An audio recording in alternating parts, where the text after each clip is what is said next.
Welcome back to our channel.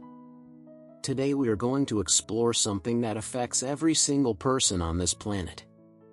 Something you use almost every day. Something you probably think about often, but maybe you have never stopped to ask where it came from. We are talking about money. Money is one of the most powerful inventions in human history. It shapes our lives, our societies, our dreams, and our futures. But have you ever wondered how it all began? Who invented money? Why do we trust these little pieces of paper and metal? How did we go from trading shells and stones to digital payments and cryptocurrencies? The story of money is not just a story of economics. It is a story of human trust, human creativity, and human evolution. In today's video, we will travel through thousands of years of history to understand how money was born, how it grew, and where it might be going. So stay with me until the end because this journey through time will change the way you think about every coin and every bill in your pocket. Now let's begin. Lesson 1. Before money, there was barter. Before money existed, humans had to trade directly. This system is called barter. Imagine you are a farmer who grows wheat. You need a new pair of shoes. You go to the shoemaker and say, "I will give you some of my wheat for a pair of shoes." Simple enough. But what if the shoemaker does not want wheat? What if he wants fish instead? Now you have a problem. You must find a fisherman who wants wheat, trade your wheat for fish, then take the fish to the shoemaker. This is called the double coincidence of wants. Both people must want exactly what the other person has at the same time. This was extremely inefficient. It slowed down trade. It limited growth. It made life complicated. People quickly realized they needed something better. They needed something that everyone would accept. Something that held value. Something that could be saved and used later. This was the beginning of money. Barter showed humans what they were missing. It created the problem that money would eventually solve. The desire for a better system was strong. And humans, being creative and clever, began to experiment with different solutions. Lesson 2. The first money, shells, stones, and strange objects. The earliest forms of money might surprise you. They were not coins. They were not paper. They were objects from nature and everyday life. In many parts of the world, seashells were used as money. Cowrie shells, small and beautiful, became one of the most successful early currencies in history. They were used for thousands of years across Africa, Asia, and the Pacific Islands. They were durable. They were hard to fake. They were easy to carry and count. In other places, people used large stone discs. On the island of Yap in the Pacific Ocean, people used giant stone wheels called rice stones. Some of these stones were taller than a human being. They were too heavy to move. So when someone bought something with a rice stone, they did not physically move it. They simply announced to the village that the ownership had changed. Everyone remembered who owned which stone. This was money based purely on community memory and trust. In other cultures, people used salt, tea bricks, animal skins, beads, and even dried fish as currency. The key was that these objects had certain qualities. They were widely accepted. They could be stored for a long time. They could be divided into smaller amounts. And most importantly, people trusted them. Trust is the real foundation of all money. Without trust, money is just a useless object. With trust, even a simple shell can buy food, land, and labor. Lesson 3. The birth of coins, gold, and silver change everything. The next great revolution in the history of money happened around 2,600 years ago. In the kingdom of Lydia, In what is now modern Turkey, someone had a brilliant idea. They took gold and silver, precious metals that people already valued, and shaped them into small, uniform discs. Then they stamped official symbols onto them to guarantee their weight and purity. These were the world's first coins. This was a game changer. Coins solved many problems of earlier money. They were durable because metals do not rot or break easily. They were portable because you could carry them in a pouch. They were divisible because you could make coins of different sizes. They were recognizable because the stamp told you they were genuine. And they were scarce because gold and silver are hard to find and mine. Coins spread rapidly across the ancient world. The Greeks used them. The Romans used them. Empires minted coins with the faces of their rulers, spreading their image and power across continents. Money became not just a tool for trade but a symbol of authority and civilization. Gold and silver became the universal language of wealth. For centuries, the sound of coins clinking together was the sound of commerce, power, and progress. The world had found its money. Lesson 4: Paper money, from China to the world. Carrying heavy coins was not always convenient. Imagine being a wealthy merchant traveling long distances with bags and bags of metal. It was exhausting and dangerous. Once again, human creativity found a solution. The first paper money appeared in China during the Tang Dynasty, around the 7th century. But it really took off during the Song Dynasty a few hundred years later. Chinese merchants were tired of carrying heavy iron coins.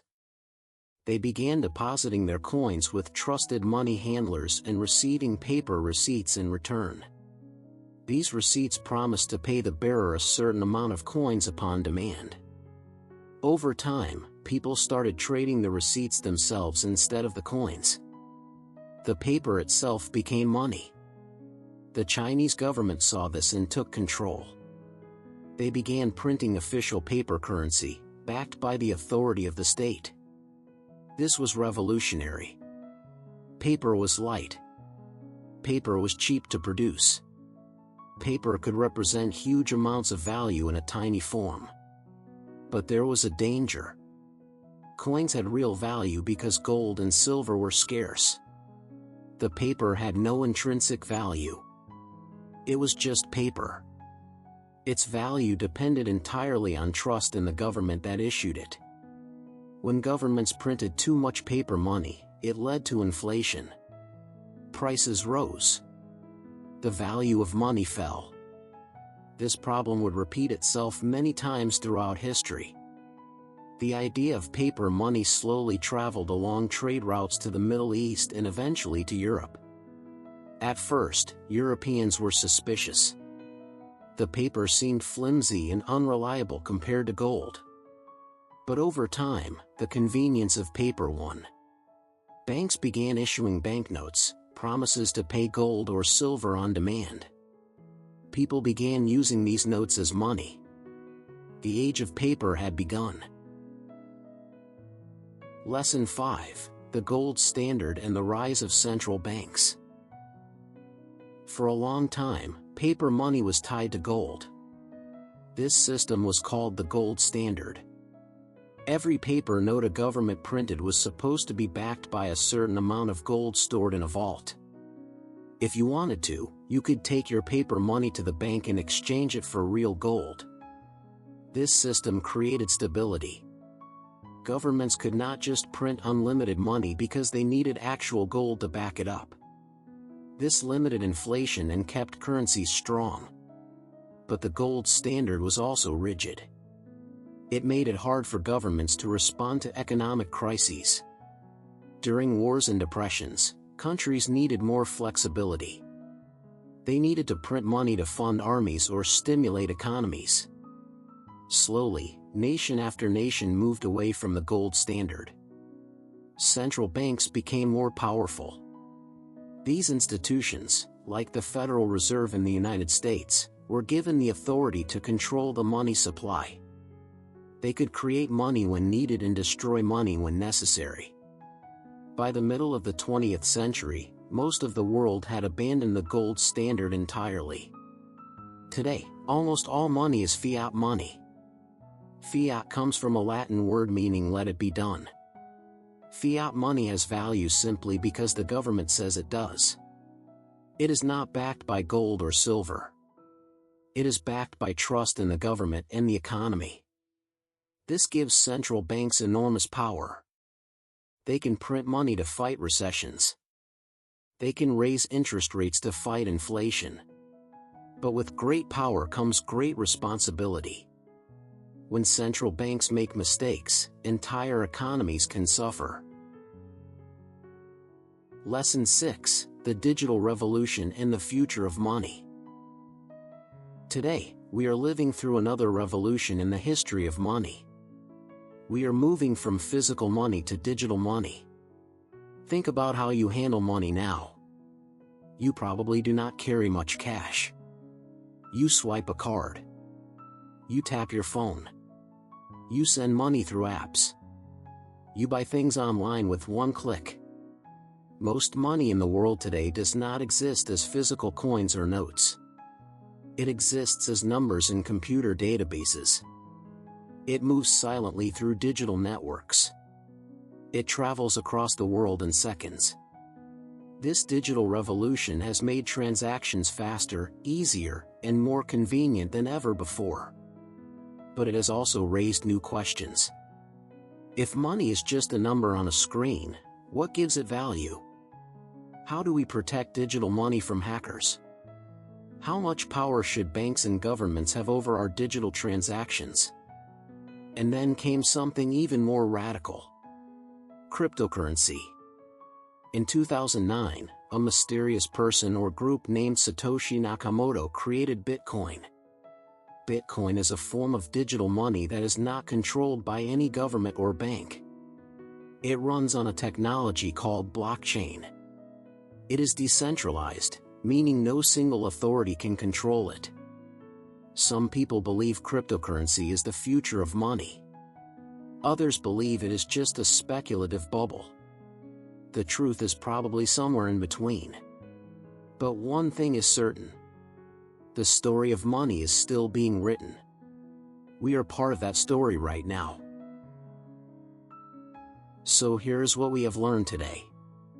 Money began with barter, a slow and inefficient system. Then came shells, stones, and strange objects that people trusted. Then came coins made of gold and silver, durable and reliable. Then came paper money, light and convenient but dependent on trust. Then came central banks and fiat money, backed by governments. And now we are in the age of digital money and cryptocurrency, a revolution that is still unfolding. Through all these changes, one thing has remained constant. Money is not just metal or paper or numbers on a screen. Money is trust. Money is a story we all agree to believe. The forms change, but the principle stays the same. As long as humans trade, as long as humans trust each other, money will exist in some form. The next chapter of this story is being written right now. And you are part of it. If you enjoyed this journey through history, share it with someone curious about the world. And remember, money is a tool. Use it wisely. See you in the next video.